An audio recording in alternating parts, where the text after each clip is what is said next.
Reforma agraria menjadi agenda yang kencang digaungkan selama era pemerintahan Presiden Joko Widodo.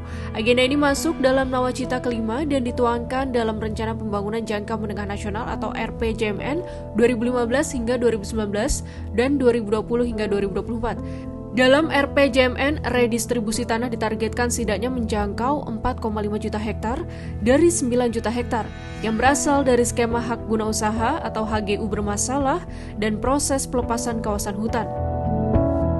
Namun skema ini tidak sepenuhnya berjalan mulus. Ada warga di sejumlah lokasi di penjuru Nusantara yang masih berjuang melegalkan tanah sebagai ruang hidup dan penghidupannya.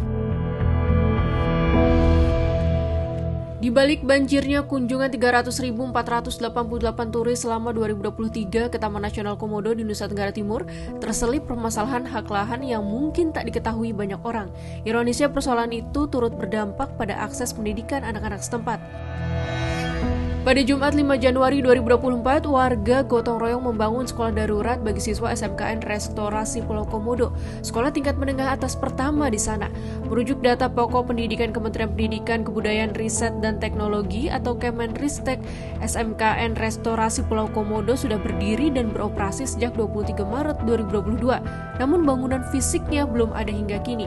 Padahal sudah ada 101 murid, 15 guru, dan 3 tenaga pendidik di sekolah tersebut. Meskipun tercatat dalam data Kemendikbudristek, kejelasan kepemilikan hingga hak guna tanah gedung SMKN Restorasi Pulau Komodo belum menemui titik terang. Pihak sekolah hanya mengantongi surat keputusan Pemda dan surat penyerahan tanah adat untuk pembangunan sekolah.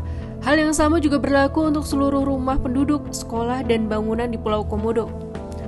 Atamodo, sebutan untuk penduduk asli Pulau Komodo, terpaksa bergeser tempat tinggalnya. Dulu mereka yang leluhurnya hidup di wilayah yang kini diklaim sebagai kawasan nasional Komodo, kini setelah sempat diusir dan dikekang, Atamodo bertahan menetap di desa Komodo.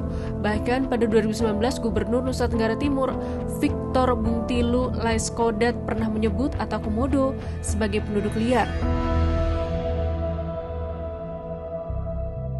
Kisah miris serupa dialami warga desa Batu Mila dan sejumlah desa lain di Kecamatan Maiwa, Kabupaten Nrekang, Sulawesi Selatan, yang hari-harinya kini diliputi was-was dan ketidakpastian.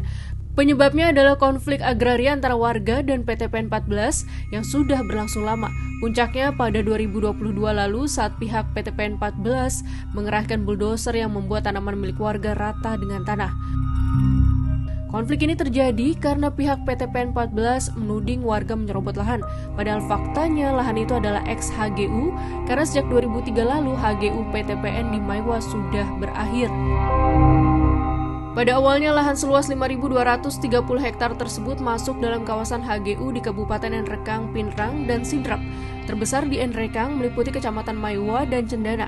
Saat ini dari 5.230 hektar, tersisa lahan seluas 3.265 hektar setelah sebagian dijadikan kebun raya dan bumi perkemahan. Namun pada 2016, PTPN masuk kembali ke Maiwa dan melakukan penanaman sawit di lahan ex-HGU tersebut. Mereka melakukan aktivitas walau belum ada perpanjangan HGU dan mengusir warga yang selama puluhan tahun berdiam dan berkebun di kawasan tersebut. Pihak PTPN berdalih, apa yang dilakukan adalah land cleaning. Hingga kini persoalan ini belum mendapati jalan keluar. Warga pun terus dihantui rasa khawatir dan berharap kepastian atas lahan mereka. Kami masyarakat di sini sudah tidak mempercayai lagi yang namanya adanya pemerintah di negara ini. Karena kenapa? Hampir semua tindakan dan aktivitas yang dilakukan oleh PTPN setelah kita kaji dan di berbagai forum resmi baik di tingkat DPRD Kabupaten, Provinsi, dan bahkan sampai ke DPR RI itu menyatakan bahwa PTPN ini ilegal. Tetapi hanya sebatas dikatakan bahwa ilegal. Tidak ada tindakan tegas oleh pemerintah atau aparat yang berwenang terkait pelanggaran ini. Beralih ke ujung selatan Jawa Tengah, puluhan tahun menggarap dan menggantungkan hidup pada timbulan tanah dari sedimentasi Segara Anakan. Ribuan petani diantaranya dari Desa Bulu Payung dan Rawa Apu, Kecamatan Patimuan, dan Desa Sida Urip, Kecamatan Gandrung Mangu, Kabupaten Cilacap mengharapkan bisa mendapat pengakuan atas tanah lewat kepemilikan sertifikat hak milik. Kasus sengketa hak atas tanah baik tenurial maupun agraria di Cilacap mencapai 13.000 hektar yang terdiri dari 25.000 kepala keluarga. Ketua Presidium Serikat Tani Mandiri atau STAM Cilacap Petrus Sugeng Selasa 9 Januari 2024 menyebut, tanah sedimentasi adalah tanah yang langsung dikuasai oleh negara dan bisa diberikan hak kepemilikannya kepada siapapun warga yang telah mengelola sesuai undang-undang atau aturan selama 20 tahun berturut-turut. Adapun tanah tersebut sudah dikelola oleh masyarakat sejak tahun 1980-an sampai sekarang. Para petani bersama STAM serta Konsorsium Pembaruan Agraria atau KPA telah memperjuangkan pengakuan berupa kepemilikan tanah itu sejak lama, tetapi hingga kini belum terwujud. Petani pun tak bisa berhenti meresahkan status lahan terutama bagi penerus mereka nanti. Khawatir itu pasti ada. Bahkan salah satu ketua kami juga sudah menyinggung takut nantinya setelah kami bangun jalan usaha tani ini, sudah kami perbaiki lahan yang semula semak belukar sehingga sudah produktif. Nantinya ada investor datang misalkan, terus diberikan HGU, lalu kami mau kemana? Ketidakpastian hak atas lahan juga dialami para petani eks-transmigran Timor Timur di Buleleng, Bali. Seperti disampaikan Nengah Kisit yang tidak pernah tenang terutama setiap pergantian pemerintahan baru. Dia tidak tahu akan seperti apa komitmen pemerintahan yang baru menanggapi aktivitasnya dan para eks-transmigran yang bercocok tanam di lahan yang belum menjadi hak milik. Kami berharap kepada pemerintah untuk segera merealisasikan lahan yang telah kami garap selama kurang lebih 23 tahun, karena di setiap misalkan ada pergantian pemerintah tentu akan ada perubahan kebijakan. Atas dasar itu kami biar merasa tenang untuk menggarap, jadi tidak ada kekhawatiran ke depan anak cucu kita. Nengah merupakan bagian dari 107 keluarga transmigran Bali yang ditempatkan di Timor Timur. Pasca referendum atau lepasnya Timor Timur dari Indonesia dan menjadi Timor Leste pada 1999, pemerintah Indonesia meminta mereka kembali ke Bali.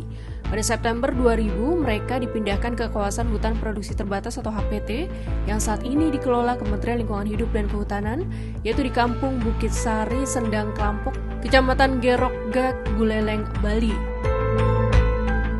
Per 4 November 2021, KLHK telah menetapkan peta indikatif penyelesaian penguasaan tanah dalam rangka penataan kawasan hutan untuk Provinsi Bali.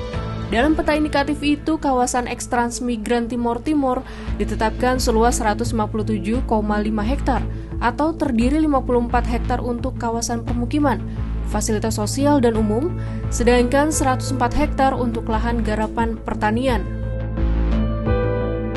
Setahun setelahnya, yakni pada 30 Desember 2022, KLHK melepas 7,98 hektar kawasan HPT untuk sumber tanah objek reforma agraria eks-transmigran Timor Timur. Namun pelepasan itu baru mencakup lahan permukiman dan pekarangan, belum termasuk lahan garapan. Saat ini masyarakat eks-transmigran Timor Timur didampingi Konsorsium Pembaruan Agraria meminta pemerintah melepas tanah sisanya seluas total 149,52 hektar. Hal ini mengingat tanah tersebut, terutama lahan garapan pertanian, merupakan sumber utama penghasilan masyarakat eks-transmigran Timor Timur. Nah, kami KPA dengan masyarakat Bukit Sari sedang atau sudah menyiapkan konsep dan kegiatan-kegiatan yang sedang dirintis oleh Bukit Sari, bagaimana tanah yang dilepaskan oleh pemerintah untuk masyarakat Bukit Sari ini bisa dipergunakan dengan betul dan memperhatikan dari sisi konservasi dan lingkungan hidup. Dan kami sudah menyiapkan itu semua. Dari sisi lingkungan hidup, masyarakat sudah mulai menanam tanaman konservasi seperti tanaman pohon beringin di batas antara batas lahan garapan yang dimohon oleh petani berbatasan dengan kawasan hutan, baik yang masih berbatasan dengan hutan produksi maupun berbatasan dengan hutan taman nasional. Nah, dari sisi ekonomi Tidak hanya cukup pertanian yang dipikirkan oleh masyarakat pengungsi, tetapi juga dari sisi wisata lingkungan hidup atau wisata konservasi. Bagaimanapun, konflik dan sengketa lahan telah menjadi hambatan pembangunan yang berakar dari lemahnya koordinasi antar lembaga pemerintah. Dalam konteks besar reforma agraria, upaya mengatasi ketimpangan penguasaan lahan menjadi salah satu tujuan, karena hal tersebut menjadi salah satu penyebab utama konflik lahan. Redistribusi dan legalisasi lahan pada akhirnya diharapkan memeratakan ekonomi warga hingga ke pelosok Nusantara.